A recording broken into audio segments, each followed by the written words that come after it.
Hello everyone, welcome to my first mini blog. তো দেখো, এই আয়োজনটি ছিল হচ্ছে আমার ভাইজির বার্থডে উপলক্ষে। তো প্রথমে দেখে নিলে salad, chilli chicken, vegetable chop, আর এখানে ছিল হচ্ছে পায়েস। না না, এখানেই শেষ হয়নি। অ্যাকচুয়ালি বাচ্চারা তো খেতে বসে গিয়েছিল, তো তার জন্য ছোট ছোট জায়গাতে খাবার বেড়ে নেওয়া হচ্ছিল। তো এখানে ছিল হচ্ছে রাইস, আর ওখানে ছিল হচ্ছে, দেখো ওই দূর থেকে কেউ কি মারছে, আমের চাটনি, হ্যাঁ পাঁপড় ছিল। এখানে ছিল হচ্ছে পায়েস, আর ওই যে খুলছে হচ্ছে রসগোল্লা। তো এই যে, আর এই যে হচ্ছে বার্থডে গার্ল আমার ভাইজি মারিয়া। তো ওর বার্থডেতে আমরা খুব খুব খুব এনজয় করেছি।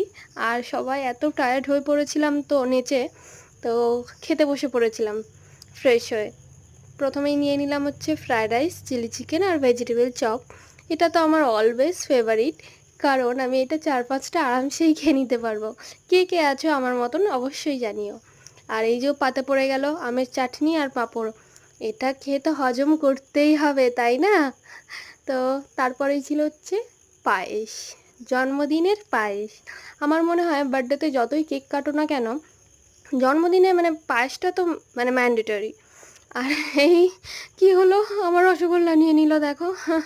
আমার দিদি মজা করে রসগোল্লা নিয়ে নিয়েছিল, তারপরে দিয়ে দিয়েছে। তো লাস্টে ছিল হচ্ছে থামস আপ। তো চলো টাটা বাই বাই, আজকের এই মতোই।